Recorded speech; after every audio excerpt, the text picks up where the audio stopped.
कक्षा 11वीं, विषय भौतिक शास्त्र, अध्याय का नाम दोलन। आज हम इसमें 2 अंक के प्रश्नों की बात करते हैं। 1 अंक के प्रश्नों का वीडियो पहले बन चुका है, उसी के आगे 2 अंक के प्रश्न हैं। तो चलिए इसको देखते हैं। इसमें पहला प्रश्न है, कोणीय आवृत्ति एवं आवर्तकाल में संबंध स्थापित करिए।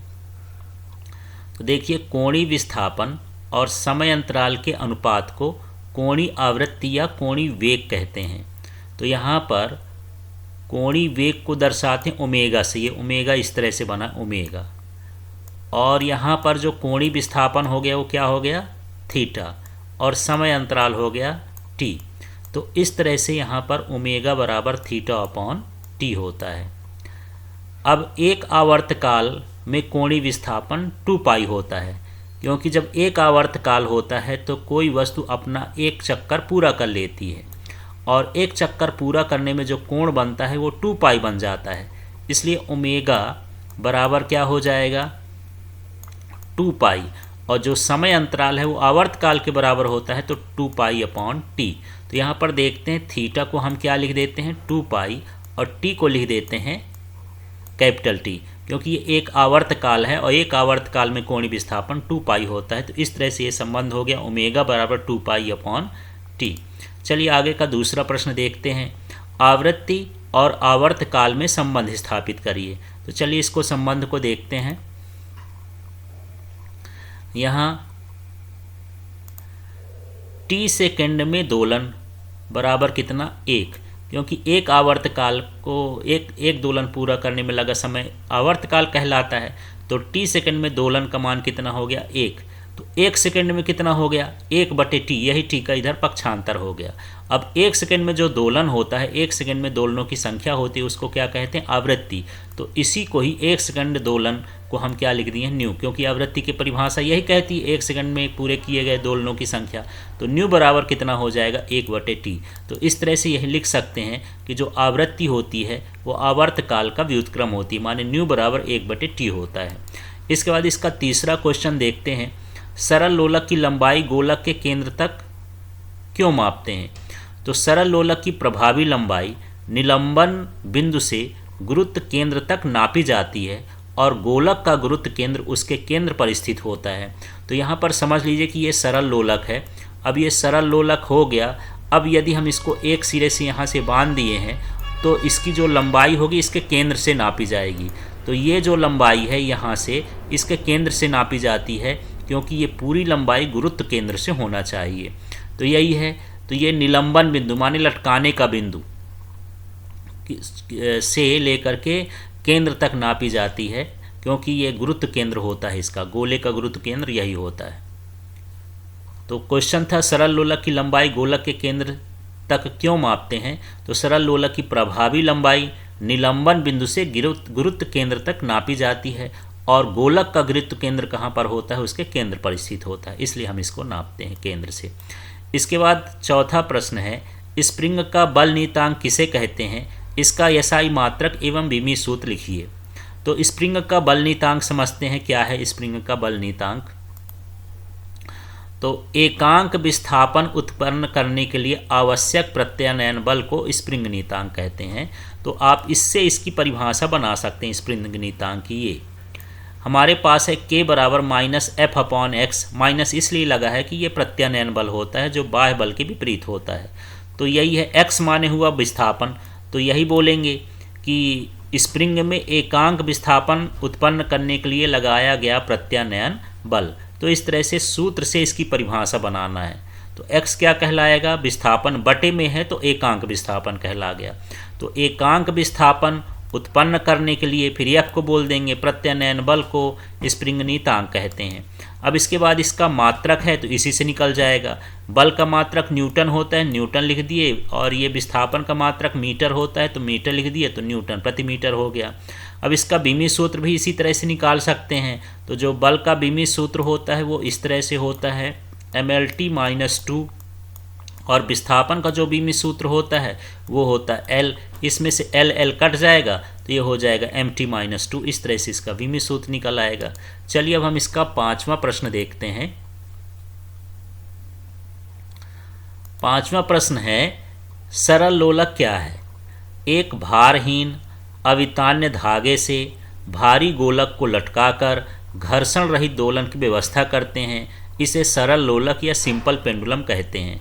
तो यहाँ पर एक धागा है और वो धागा कैसा है? भारहीन है, उसका भार लगभग नगण्य हो, और अवितान्य का मतलब वो अपनी लंबाई से ज़्यादा खींचे ना। फिर इसमें एक भारी गोलक को क्या करेंगे? लटका देंगे, और लटकाने के बाद इसमें दोलन की व्यवस्था कर देंगे, इधर से इधर जाएगा और ये दोलन कैसा रहेगा? घर्षण रहित रहेगा। तो इसे ही हम क्या कहेंगे? सरल लोलक। तो सीधा सीधा है, एक भारहीन अवितान्य धागे से भारी गोलक को लटकाकर घर्षण रहित दोलन की व्यवस्था करते हैं, इसे ही सरल लोलक कहते हैं। इसके बाद 6वां प्रश्न है लोलक वाली घड़ी गर्मियों में सुस्त क्यों हो जाती है?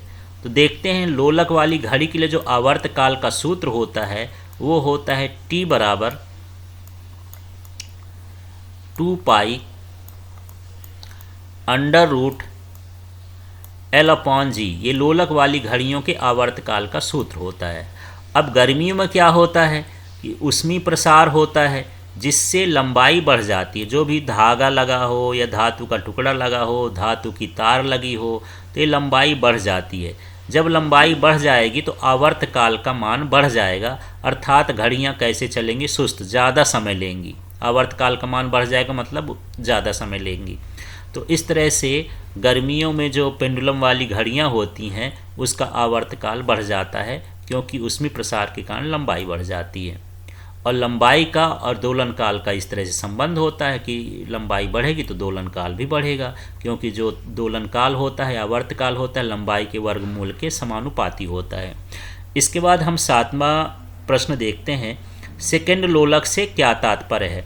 तो वह लोलक जिसका आवर्तकाल 2 सेकेंड का हो। आवर्तकाल कितना हो? 2 सेकेंड, और उसकी लंबाई या धागे की लंबाई कह सकते हैं, यहाँ धागे की लंबाई कितनी हो? 100 सेंटीमीटर हो।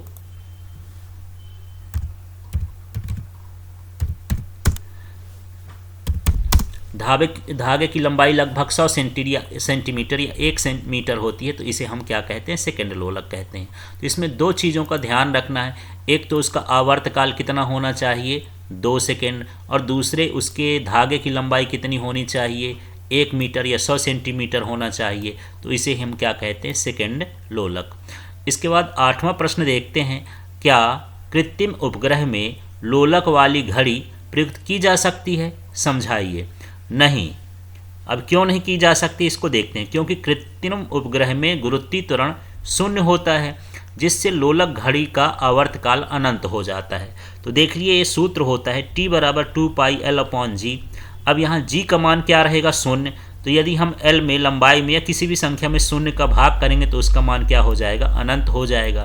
तो आवर्तकाल अनंत हो जाएगा, माने घड़ी चलेगी ही नहीं। इस तरह से वहाँ पर जो कृत्रिम उपग्रह है उसमें हम सरल लोलक वाली घड़ियों का उपयोग नहीं कर सकते हैं। इसके बाद 9वां प्रश्न देखते हैं, सरल आवर्त गति के आवश्यक प्रतिबंध लिखिए। कण की गति माध्य स्थिति के इधर उधर सरल रेखा में होनी चाहिए। तो यहाँ पर सबसे पहला प्रतिबंध यही है कि कण की गति माध्य स्थिति के इधर उधर, और दूसरा यहाँ पर लिख सकते हैं और सरल रेखा में होनी चाहिए। एक प्रतिबंध ये हो गया। दूसरा प्रतिबंध है कण पर लगने वाला त्वरण विस्थापन के समानुपाती होना चाहिए। यहाँ त्वरण भी लिख सकते हैं या फिर यहाँ पर बल भी लिखा जा सकता है। कण पर लगने वाला प्रत्यानयन बल और विस्थापन त्वरण विस्थापन के समानुपाती होना चाहिए, और इसकी दिशा माध्य स्थिति की ओर होना चाहिए। तो ये सरल आवर्त गति के लिए आवश्यक प्रतिबंध हो गए। इसके बाद हम अगला प्रश्न देखते हैं। इसमें 10वां प्रश्न देख लेते हैं। तो चलिए 10वां प्रश्न देखें। तार वाले वाद्य यंत्र में प्रधान तार के साथ अन्य तार क्यों लगाए जाते हैं? तो तार वाले वाद्य यंत्र में स्वर की तीव्रता बढ़ाने के लिए प्रधान तार के साथ अन्य तार लगाए जाते हैं। जैसे वायलिन है, गिटार है, इसमें मुख्य तार होती है, उसके बाद फिर उसमें अन्य तार भी लगाई जाती है। इससे स्वर की तीव्रता क्या हो जाती, बढ़ जाती। तो सीधा सीधा स्वर की तीव्रता बढ़ाने के लिए हम ये करते हैं। इसके बाद हम 11वां देखते हैं, यदि हम अपने कान के पास गिलास रख लें तो गुनगुन की आवाज़ क्यों आती है। तो विभिन्न प्रकार के कंपन वातावरण में होते रहते, जिनके प्रभाव से गिलास के अणुओं में भी कंपन होने लगता है और अनुनाद की स्थिति हो जाती है, इसलिए हमको गुनगुन की आवाज़ होती है। तो जो वायु के कण हैं वो भी आपस में टकराते हैं और उसकी वजह से कंपन होता है, तो गिलास के अणुओं में भी कंपन होता है और अनुनाद हो जाता है। तो सीधा सीधा ये है कि अनुनाद उत्पन्न होने के कारण हमको गुनगुन की आवाज़ आती है। इसके बाद 12वां प्रश्न है, आवर्ती गति तथा दोलनी गति को उदाहरण सहित समझाइए। तो कोई गति जो निश्चित अंतराल के बाद पुनरावृत्ति करती है आवर्ती गति कहलाती है। जैसे एक समान गति ग्रहों, एक समान गति, ये वृत्ति गति यहाँ पर लिख सकते हैं, एक समान वृत्ति गति, और ग्रहों की कक्षीय गति, झूले की गति, सरल लोलक की गति, ये सभी आवर्ती गति होती हैं। इसके बाद हम दूसरा देखते हैं, वह आवर्ती गति जिसमें वस्तु माध्य स्थिति के इधर उधर गति करती है उसे दोलनी गति कहते हैं। जैसे झूला, लोलक, या लोलक कह सकते हैं, सरल लोलक की बात हो रही, पिस्टन का ऊपर नीचे होना, सितार, गिटार, वायलिन की तारों का कंपन आदि, ये सरल आवर्त गति होती है या दोलनी गति होती है। इसके बाद हम बात करते हैं 13वां प्रश्न का। 13वां प्रश्न क्या है, एक स्प्रिंग का स्प्रिंग नियतांक K है, इसे 3 बराबर भागों में विभाजित किया गया है, प्रत्येक भाग का स्प्रिंग नियतांक क्या होगा।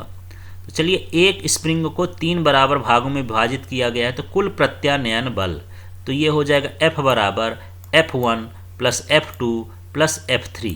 और हम लोग जानते हैं कि जो प्रत्यानयन बल होता है उसका सूत्र होता है -kx। इस तरह से ये स्प्रिंग के लिए प्रत्यानयन बल का सूत्र ये होता है, जहाँ k जो होता है स्प्रिंग गुणांक होता है। तो यहाँ पर F के लिए हम क्या लिख दिए हैं, k-x लिख दिए। F1 के लिए हम क्या लिख दिए हैं, kx। F2 के लिए भी क्या लिख दिए हैं, kx। और F3 के लिए भी क्या लिख दिए, kx। अब इसको क्यों लिखे उसको समझते हैं। यहाँ पर जो स्प्रिंग है उसका नियतांक सभी के लिए एक जैसे होगा, क्योंकि उसी स्प्रिंग को जो है हम 3 भागों में बांटे हैं, तो सभी में हम क्या क्या लिख दिए हैं, k, क्योंकि सभी का स्प्रिंग नियतांक एक जैसे होगा।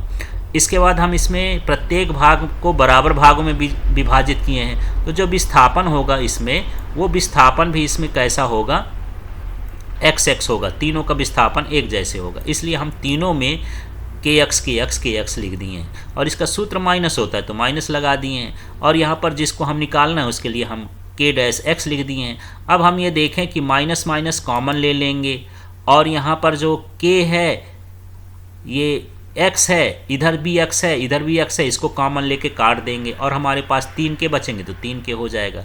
तो k- बराबर कितना हो जाएगा, 3k, माने प्रत्येक भाग का जो स्प्रिंग नियतांक है वो 3k हो जाएगा, 3 गुना बढ़ जाएगा। इस तरह से यहाँ 2 अंक प्रश्न के उत्तर हैं। अब हम जो है आगे के वीडियो में फिर 3 अंक के प्रश्नों की बात करेंगे। Thank you.